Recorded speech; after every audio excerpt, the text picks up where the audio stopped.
चालू है।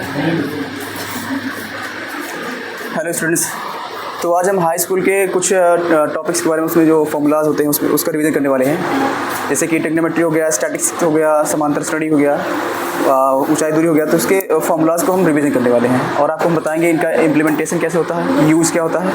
तो चलिए देखते हैं। पहले टॉपिक लिखे हम ट्रिग्नोमेट्री का, ठीक है।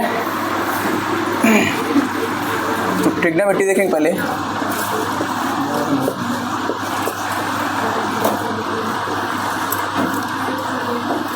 देखिए ट्रिग्नोमेट्री में जैसे कि हमने पढ़ रखा है, इसमें फर्स्टली हम पढ़ेंगे क्वाड्रेंट क्या होते हैं, इसमें चतुर्थांश क्या होता है उसको समझेंगे और इसकी वैल्यूज़ क्या होती है, इसमें कौन से रेशियोज पॉजिटिव होते हैं, कौन से नेगेटिव होते हैं। इन सब बातों को देख करके आगे हम चलते हैं इसमें। और चीज़ क्या है, जैसे कि चतुर्थांश की बात करें अगर हम,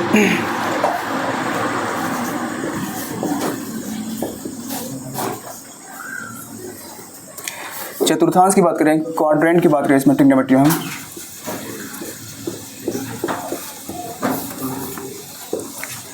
जैसे कि हमारा चतुर्थांश है, इसको मान लो X and Y, X dash and Y dash, ठीक है, X dash and Y dash.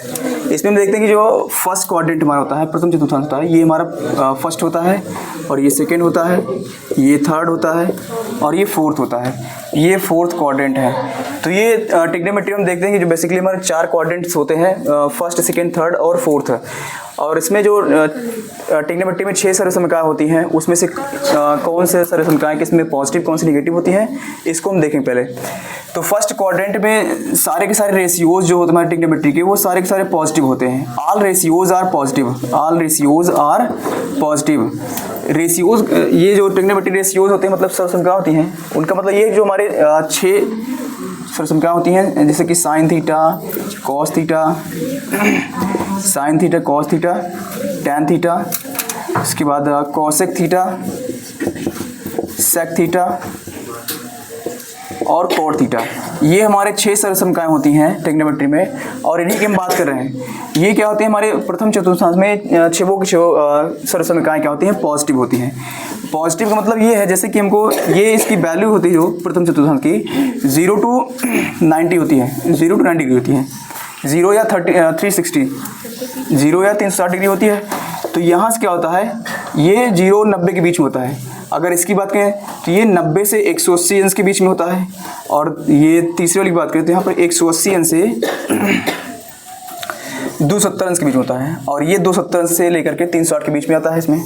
और ये जो 6 सर्वसमकाएँ होती हैं ये पॉजिटिव होती हैं। कैसे, इसमें एक फॉर्मूला हम देखते हैं, इन 6 सर्वसमकाओं में से मान लेते हैं कोई साइन थीटा है, साइन 90 माइनस थीटा फॉर्मूला होता है हमारा, साइन 90 माइनस थीटा। देखो अब इसको देखते हैं हम, इसकी रेंज क्या है, इसकी रेंज क्या है। अब साइन 90 माइनस थीटा इसमें, तो कोई थीटा की वैल्यू होगी वो 90 से कम ही होगी, थीटा की वैल्यू इसमें क्या होगी, 90 से कम होगी। तो इसकी जो रेंज होती है वो प्रथम चतुर्थांश में ही आती है, इसकी रेंज इसमें ही आती है। तो इसमें कोई फॉर्मूला हम लिखते हैं, जैसे साइन 90 माइनस थीटा है। तो एक चीज़ और हम जानते हैं कि ट्रिग्नोमेट्री में 90 और 270 डिग्री में क्या होता है, 90 और 270 डिग्री में क्या होते हैं, रेशियोज चेंज हो जाते हैं। जैसे हमको 90 माइनस थीटा करना है या 270 माइनस थीटा करना है, या 90 प्लस थीटा करना है या 270 प्लस थीटा करना है, तो इसमें रेशियोज हमारे चेंज हो जाते हैं, ठीक है। जैसे क्या है इसमें 90 माइनस थीटा है, तो 90 में क्या है इसमें देखते हैं, हमने बताया आपको कि जो ये थीटा की वैल्यू होगी वो 90 से कम होगी, तो इसकी जो रेंज आएगी प्रथम चतुर्थांश में आएगी, फर्स्ट क्वाड्रेंट में आएगी। जैसे 90, अब हमने इसमें लिखा है इसमें 90 माइनस थीटा, तो इसकी जो वैल्यू आती है वो बदल के आएगी, साइन चेंज हो जाता है कॉस में, साइन चेंज होता है कॉस थीटा में। अब हम देखते हैं इसमें जो साइन होगी, इसकी जो साइन होगा इसका प्लस होगा या माइनस होगा, तो इसका साइन जो होता है हमारा प्लस होता है, क्योंकि ये प्रथम चतुर्थांश में है। और प्रथम चतुर्थांश में बताया आपको सारे के सारे सर्वसमकाएँ हमारी पॉजिटिव होती हैं, ठीक है। अब अगर हम बात करें कॉस थीटा की, अगर कॉस थीटा की बात करें, cos 90 minus theta, cos 90 minus theta की बात करें तो कॉस 90 माइनस थीटा, इसकी रेंज कहाँ आ रही है, 90 से कम है। थीटा का मान क्या है, 90 से कम है, 0 से बड़ा 90 से कम, तो 0 से बड़ा 90 से कम, रेंज इसकी क्या है, फर्स्ट क्वाड्रेंट में है, फर्स्ट क्वाड्रेंट में। फर्स्ट क्वाड्रेंट में है, तो प्रथम चतुर्थांश में इसकी रेंज है, तो इसकी जो वैल्यू होगी ये भी बदल के आएगी इसमें। आप सभी को समझ में आ रहा है?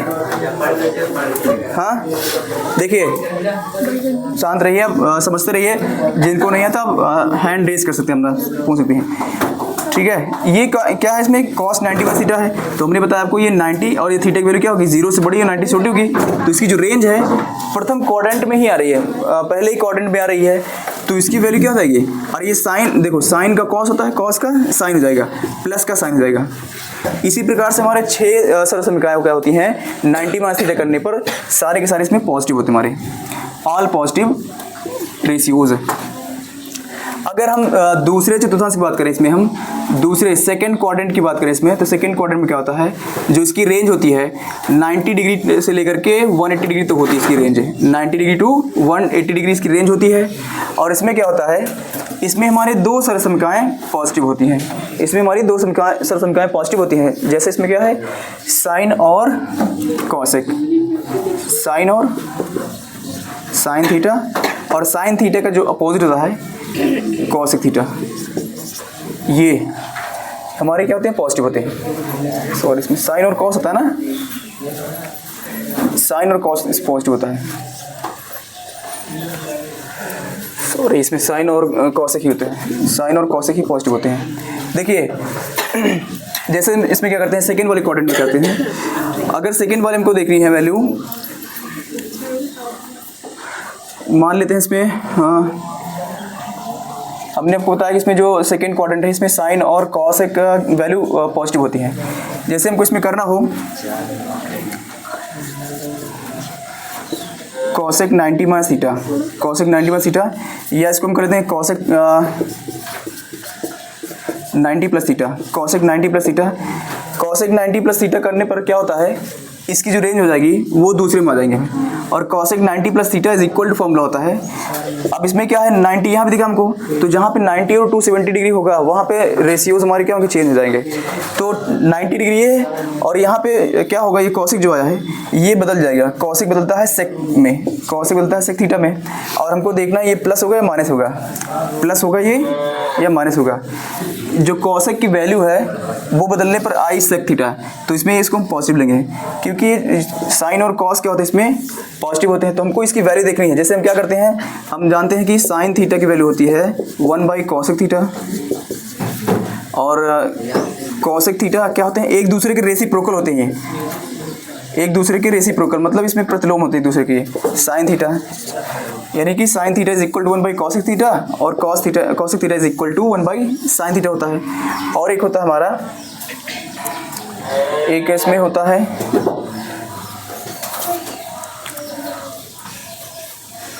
Cos theta, cos theta is equal to 1 by sec theta. ये दोनों आपस में एक दूसरे के प्रतिलोम होते हैं, उल्टे होते हैं। और बात करें हम sec theta is equal to, तो 1 बाई कॉस थीटा होता है, 1 बाई कॉस थीटा। तो यही है जब plus sign 90 minus theta plus और 90 प्लस थीटा और 90 माइनस थीटा करते हैं, तो ये हमारे चेंज हो जाते हैं।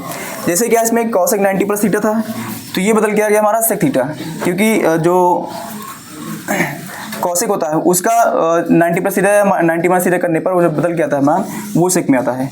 ठीक है, और ये हमको क्या लिखना है, इसमें पॉजिटिव लिखना है। ठीक है, क्योंकि इसमें क्या होते हैं, साइन थीटा और कॉसेक थीटा इसमें पॉजिटिव होते हैं। और जब इसकी वैल्यू हम 90 माइनस थीटा 90 प्लस थीटा करते हैं, जो भी वैल्यू आती है वो प्लस रहती है। ठीक है, तो हमने देखा कि जो सेकेंड क्वाड्रेंट है, सेकेंड क्वाड्रेंट में साइन और कॉसेक क्या है, पॉजिटिव है। और दूसरे की बात करें हम, दूसरे में टैन और कॉट पॉजिटिव होते हैं। और फोर्थ वाले क्वाड्रेंट की बात करें इसमें, तो कॉस और सेक, कॉस थीटा और सेक थीटा, इसकी वैल्यू इसमें क्या होती है, धनात्मक होती है। ठीक है, तो हमने पहले आपको बताया कि जो क्वाड्रेंट होता है, ये क्वाड्रेंट क्या होते हैं, 0 to 90 डिग्री होता है, 90 to 180 होता है, 180 to 270 होता है, और 270 यानी 270 लेकर के ये 360 डिग्री है, 360 डिग्री होता है। ये हमारा क्वाड्रेंट होता है। और हमने देखा इसमें जो हमारे 6 सरल संख्या होती हैं, उसमें कौन पॉजिटिव, कौन कहाँ पे पॉजिटिव है, कौन निगेटिव है, ये हमने देखा। तो आगे हम चलते हैं, इसमें देखते हैं इसका इम्प्लीमेंटेशन क्या है, उसको देखते हैं हम। अगर आप इतना लिखना चाहते हैं लिख सकते हैं, इसको अपनी कॉपी में इसको नोट कर लीजिए।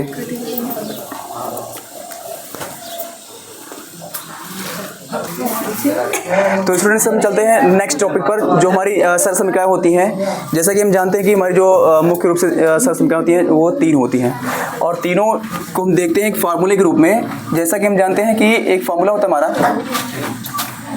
Cos square theta. लिख लो अब त्रिकोणमितीय सरसमिकाएँ, त्रिकोणमितीय सरसमिकाएँ, मितीय सरसमिकाएँ, ट्रिग्नोमेट्रिकल आइडेंटिटीज इसको बोलते हैं, सर्वसमिकाएँ, ट्रिग्नोमेट्रिकल आइडेंटिटीज।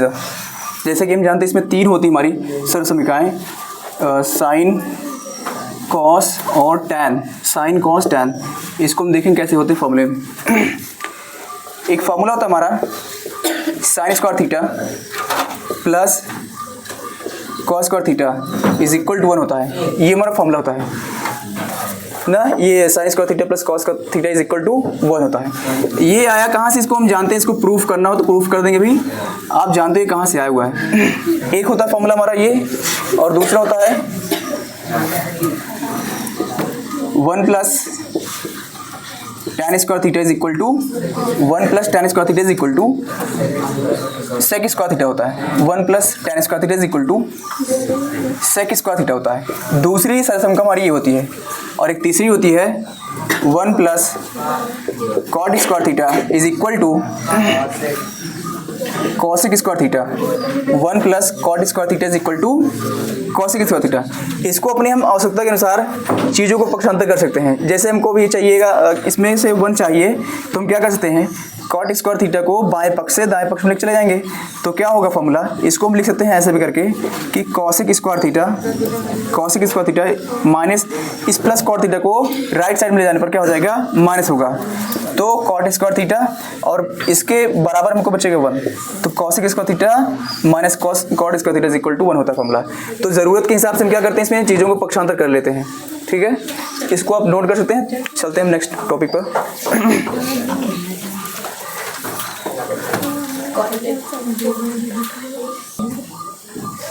देखिए, जैसा कि हमने देखा कि 1 plus tan square theta is equal to sec square theta होता है। अगर मान लो हमको चाहिए tan स्क्वायर थीटा की वैल्यू चाहिए, हमको tan स्क्वायर थीटा की वैल्यू चाहिए, तो क्या करेंगे हम, tan स्क्वायर थीटा को बाएं पक्ष में रह देंगे, बाकी 1 को हम क्या करेंगे, इसको राइट साइड लिख जाएंगे। तो ये 1 इधर प्लस का, उधर जाने पर क्या हो जाएगा, माइनस हो जाएगा। तो sec square theta minus 1, sec square theta minus 1। इस प्रकार से हम चीज़ों को पक्षांतर करके जो भी चीज़ें हमको चाहिए इसमें से हम उसको निकाल सकते हैं। ठीक है, अब क्या करेंगे इसमें हम, जैसे हमने देखा इसमें कि sine square theta plus cos square theta, sine square theta plus cos square theta is equal to 1 होता है। तो इसमें हमको चाहिए कॉस स्क्वायर थीटा की वैल्यू चाहिए, तो cos square theta is equal to क्या होता है, ये 1 है, साइन को उधर ले जाने पर क्या हो जाएगा, माइनस हो जाएगा। 1 माइनस साइन स्क्वायर थीटा, एक फॉर्मूला बन जाएगा। अगर हमको चाहिए कॉस साइन स्क्वायर थीटा की वैल्यू चाहिए हमको, तो साइन स्क्वायर थीटा को राइट साइड में, लेफ्ट साइड में दीजिए, और कॉस को ले जाइए उधर राइट साइड में। तो 1 माइनस कॉस स्क्वायर थीटा, ये फॉर्मूला होता है। तो ये बात समझ में आई आप सबको? ठीक है, नोट कर लीजिए आप इसको। समझ में आ रहा है?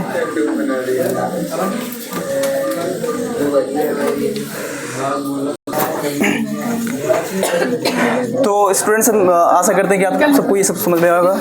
तो चलते हैं हम किसी नेक्स्ट टॉपिक पर, ट्रिग्नोमेट्री के। ये बातें समझ में आई आपको? बताइए, ये चीज़ समझ में आई आपको? इरेज करें इसको, इरेज कर दें। देखिए, जैसा कि हमने आपको क्वाड्रेंट में साइलेंट रे प्लीज बोलिए ना, जैसा कि आपको हमने क्वाड्रेंट में जो त्रिकोणमितीय चतुर्थांश था उसमें हम आपको कुछ फॉर्मूले बताए थे ना। जैसे कि आपने पहले फॉर्मूले पढ़ रखा है, sine 90 minus theta is equal to cos theta होता है, cos 90 minus theta is equal to sine theta होता है। उसके बाद tan 90 minus theta is equal to cot theta होता है। इसके बाद हमारा एक फॉर्मूला होता है cosec 90 minus theta, cosec 90 minus theta is equal to sec theta होता है। उसके बाद क्या हो रहा है, ठीक है,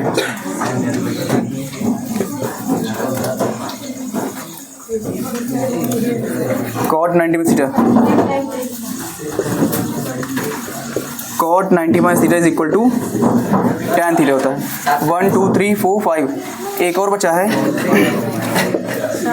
sec 90 theta, sec 90 theta is equal to cosec theta होता है। ये हमारे फॉर्मूले होते हैं, 6 सरसंख्याएं होती हैं बेसिकली हमारे, ये तीनों सरसंख्याएं मुख्य रूप से होती हैं, ये 3 सरसंख्याएं हमारी मुख्य रूप से होती हैं, बाकी इसमें 3 क्या होती हैं, उसके प्रतिवर्त होते हैं, ये 3 उसके प्रतिवर्त हैं। अब इससे संबंधित सवाल कैसे आते हैं, इससे रिलेटेड सवाल कैसे आते हैं, जैसे आपको दे दिया जाए साइन 61 डिग्री अपॉन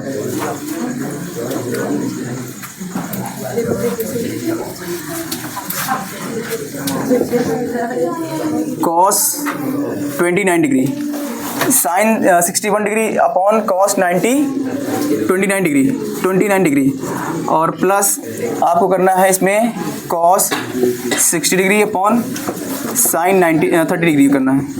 तो आपसे पूछ ले कि इसकी वैल्यू क्या होती है, तो हम क्या करते हैं, इसमें इसी फॉर्मूले का यूज़ करते हैं हम, जैसे ऊपर लिखा हुआ इसमें sine 61 upon cos 29 plus cos 60 upon sine 30 degree से लिखा हुआ है। तो क्या करेंगे, इसकी वैल्यू निकालनी है हमको, तो हमारे पास एक ही फॉर्मूला है, एक ही तरीका है हमारे पास। इसमें क्या करते हैं, इसमें हम साइन को ना चेंज कर सकते हैं, इसमें 90 माइनस साइन 90 माइनस।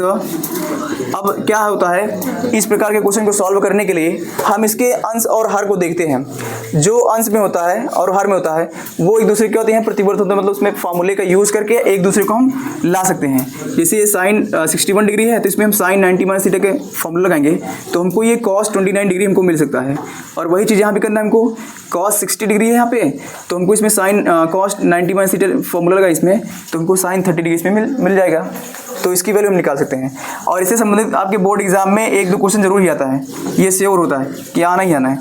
तो ये बताओ, अगर हम 90 डिग्री में क्या घटाते हैं हमको 61 डिग्री मिल जाए, अगर हम 90 में से क्या घटाएं, 90 में से क्या घटाते हैं कि इसमें हमको 61 मिल जाए, तो हम 29 डिग्री घटा सकते हैं।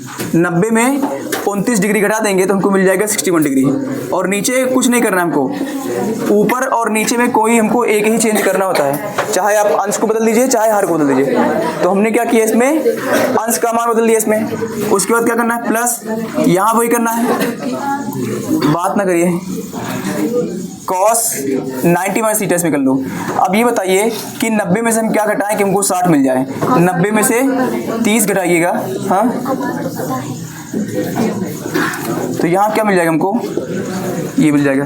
अब हम जानते हैं कि sine 90 minus theta is equal to cos theta होता है, sine 90 minus theta is equal to cos theta होता है। तो ऊपर कॉस थीटा मतलब 29 degree, cos 29 degree upon cos 29 degree, cos 29 degree plus ये क्या है, कॉस 90 माइनस थीटा क्या है ना फॉर्मूला, तो क्या हो जाएगा इसका वैल्यू, साइन थीटा हो जाएगा। Cos 90 minus theta is equal to sine theta होता है, तो sine 30 upon sine 30, sine 30 upon sine 30। अंश और हर में से किसी एक को हम चेंज करते हैं, एक को एज इट इज रखते हैं, ठीक है। अब देखिएगा, अंश और हर बराबर होने पर क्या होते हैं, चीजें कैंसिल होती हैं, अंश और हर बराबर होने पर चीजें कैंसिल होती हैं।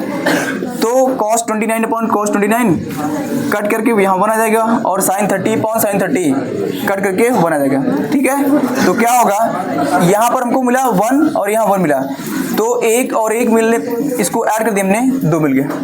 तो कुछ इस प्रकार से इसके फार्मूले का यूज होता है।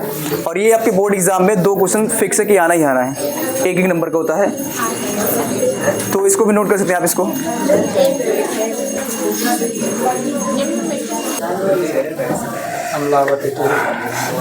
तो स्टूडेंट्स, आशा करता हूँ कि आप सबको ये सारी बातें समझ में आई होगी।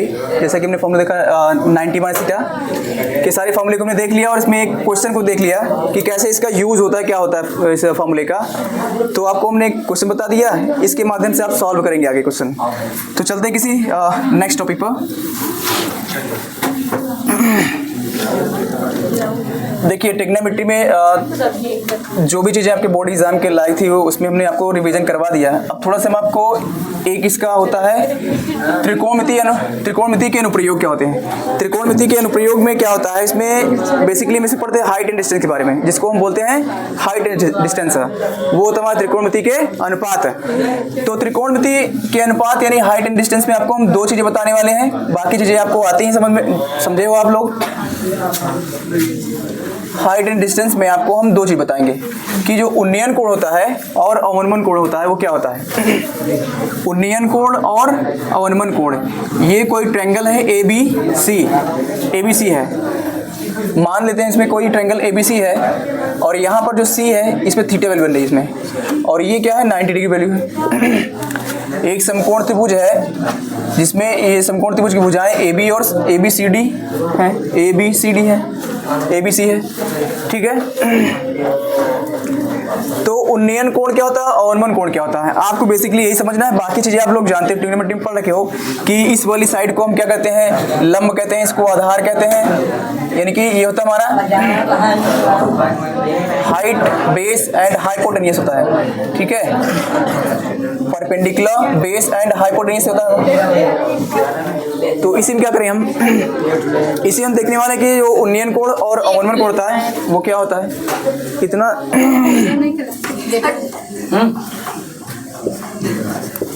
उन्नयन कोण और एक देखते हैं हम अवनमन कोण क्या होता है।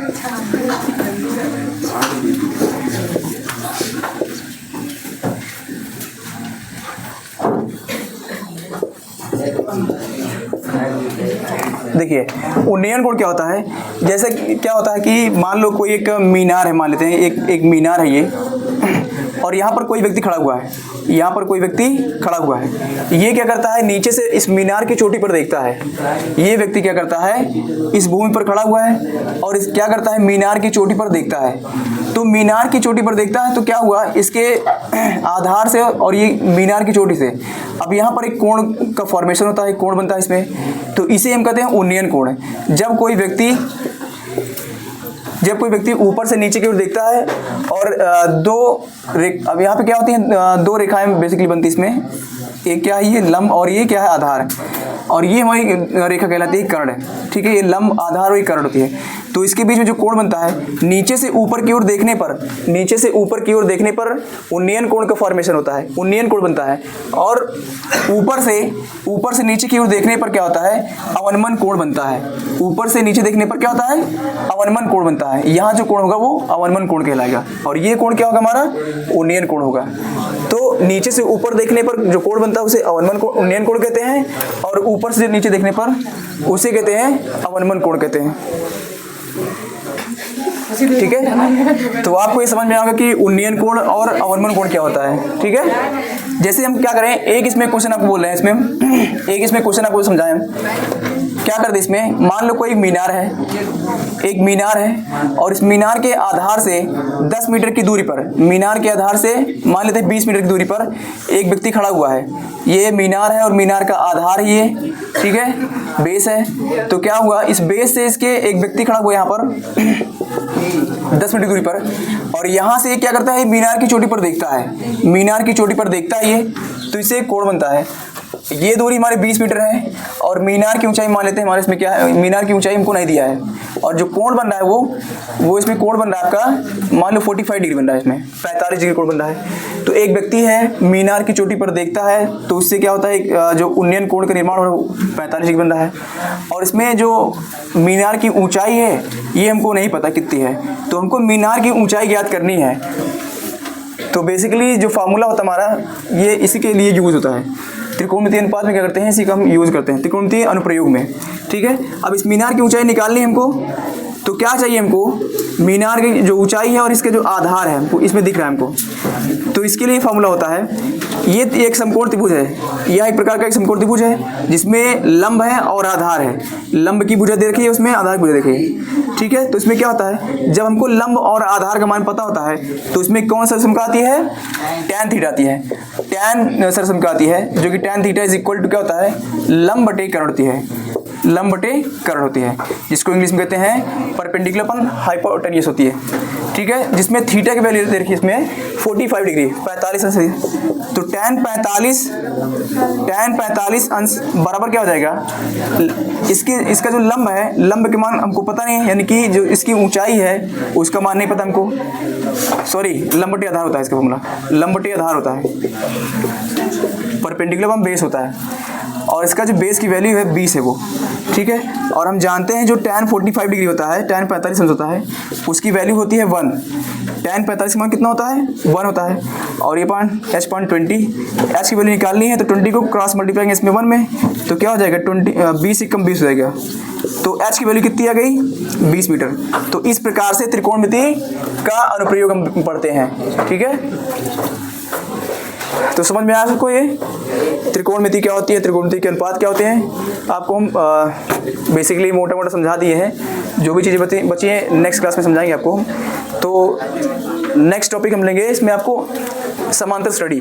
तो समांतर श्रेणी के फार्मूलेस को हम क्या करेंगे, इसमें रिवीजन करने वाले हैं, समांतर श्रेणी के फार्मूला को रिवीजन करेंगे आगे।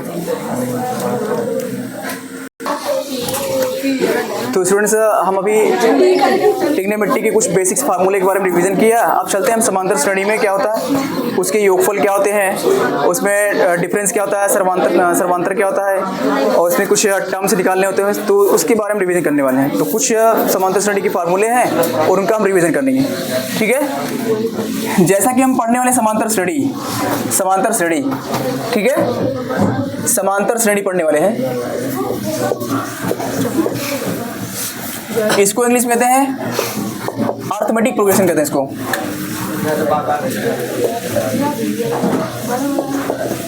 अर्थमेटिक प्रोग्रेशन,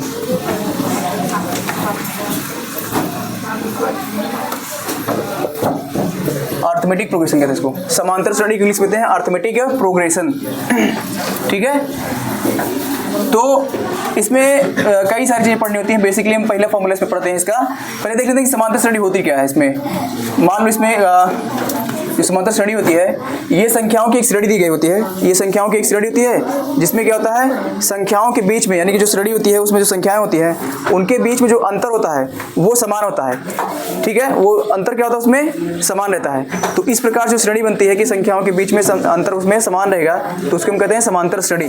जैसे कि क्या फॉर्मूला, जैसे कि हम देखते हैं इसमें 1 2 3 4 5 6 dot dot as it is, जो भी हम लिखना चाहते हैं, मान लो 10 तक लिखने हमको।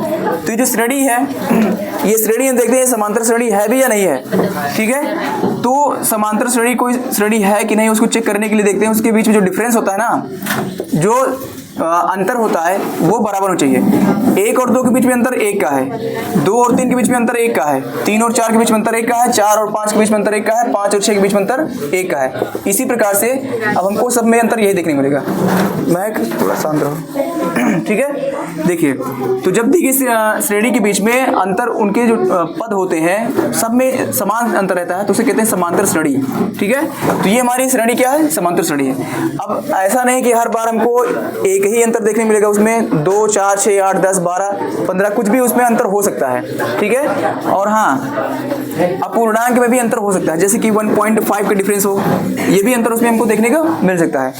तो अंतर बराबर होना चाहिए बस, चाहे वो पूर्णांक में हो चाहे अपूर्णांक में हो, तो वो श्रेणी हमारी होती है समांतर श्रेणी। अब इसमें क्या होता है, समांतर श्रेणी में क्या क्या पढ़ते हैं। पहली बात तुम पढ़ते हैं इसमें कि समांतर श्रेणी उसका योगफल पढ़ना है हमको, समांतर श्रेणी का योगफल पढ़ना है हमको, ठीक है। समांतर श्रेणी का योगफल पढ़ना है, और समांतर श्रेणी के योगफल के लिए फार्मूला जो होता है ना, इसमें क्या करते हैं हम बेसिकली फार्मूला यूज करते हैं। और समांतर श्रेणी के जो योगफल का फार्मूला होता है वो उसको लिखते हैं SN, S फॉर सम होता है, S फॉर सम होता है, sum of n terms. SN is equal to n/2 plus SN is equal to n/2 bracket में क्या होता है 2a प्लस ब्रैकेट में n-1 इंटू d होता है। अब इसमें हम देखने वाले जो n है, a है और d है, ये सब चीजें हैं क्या इसमें, ठीक है। आपको हम समझाते हैं इसमें जो a है वो क्या है, n क्या है, d क्या है इसमें। तो एक श्रेणी लेते हैं इसमें, मान लो इसमें क्या है 2 4 6 8 10 20 टाइम लेते हैं इसमें, 20 तक लेते हैं इसमें। और देखते हैं इसमें जो a है ये क्या है, n क्या है और d क्या है, ठीक है। तो जैसा कि हम जानते हैं जो n की वैल्यू होती है, जो n होता है वो दी गई श्रेणी का प्रथम मान होता है। दी गई श्रेणी का जो प्रथम वैल्यू होती है, प्रथम मान होता है, वही क्या होता है हमारा a का मान होता है। जैसे एक श्रेणी है और इस श्रेणी में पहला तत्व तो इसमें क्या है 2 है, पहला तत्व तो इसमें क्या है 2 है और यही हमारा a की वैल्यू होती है। किसी समांतर श्रेणी में जो पहला तत्व होता है वही हमारा a का मान होता है। किसी समांतर श्रेणी में जो पहला तत्व होगा वो a का मान होगा, ठीक है। और जो इसमें d है, d फॉर डिफरेंस होता है, d फॉर डिफरेंस, इसको हिंदी में कहते हैं सार्वंतर, कहते हैं इसको सार्वंतर है ये। और ये डिफरेंस कैसे निकालते हैं? डिफरेंस निकालने क्या करते हैं, इसमें दूसरे वाले पद में से पहले पद को घटाते हैं, तुमको मिलता है सर्वांतर मिलता है। दूसरे पद में से पहले पद घटाने पर सर्वांतर मिलता है। तो d की वैल्यू क्या होती है, इनके बीच की जो डिफरेंस होता है वो लेते हैं हम, ठीक है। मान लीजिए क्या है 4, दूसरा पद इसमें क्या 4 है और पहले पद इसमें 2 है। इन दोनों के बीच जो डिफरेंस है वो 2 है। तो सार्वंतर d का मान क्या होता है, इन दोनों के बीच में जो डिफरेंस होता है वही हमारा होता है d की वैल्यू। और इसमें n है, n क्या है, n इसमें इस श्रेणी के कुल तत्वों की संख्या को बताता है। इस श्रेणी कुल तत्वों की संख्या बताता है। जैसे हमने क्या लिखा 2 4 6 8 10, मतलब 2 4 6 8 10 डैश डैश क्या गया 20 तक लिखा हमने। तो जो n की वैल्यू है ना वो क्या लेंगे, इसमें हम 20 लेंगे। तो ये हमारे होते हैं a d और n। ये a d और n की वैल्यू कैसे निकालते हैं हम आपको हमने बता दिया कैसे निकालते हैं। और ये जो बेसिकली फॉर्मूला होता है इसके सम का, योगफल का। अब इसमें देखो कैसे काम करता है ये फॉर्मूला। मान लो हमने एक श्रेणी लिखी है और इसका योगफल निकालना हमको। तो SN इज इक्वल टू, हम फॉर्मूला जानते क्या होता है, SN is equal to formula ये हम जानते क्या होता है। अब इसमें हमको ठीक है, तो आपको ये a की वैल्यू क्या होती है, d क्या होती है और n क्या होती है, आपको ये समझ में आ गया।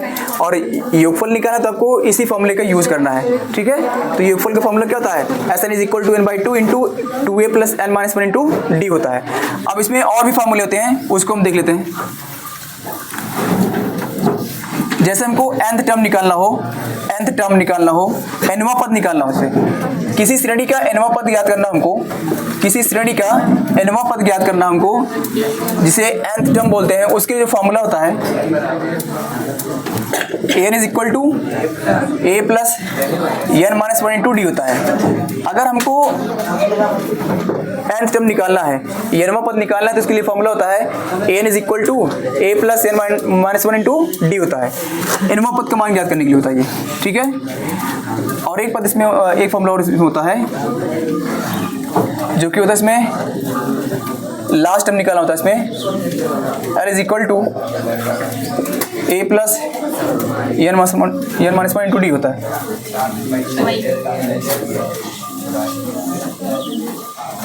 ठीक है, तो इतनी बातें आपको समझ में आई होंगी। ट्रिग्नोमेट्री में बेसिकली आपको हमने फॉर्मूले का रिवीजन करवाया इसमें। उसके बाद समांतर श्रेणी में योगफल क्या होता है, nth टर्म निकालना क्या होता है, और इसके बाद लास्ट टर्म निकालना हो तो इसके लिए फॉर्मूला आपको बताया हमने। तो आई होप आपको ये क्लास अच्छी लगेगी। तो वीडियो को लाइक और सब्सक्राइब करना ना भूलें। Thank you.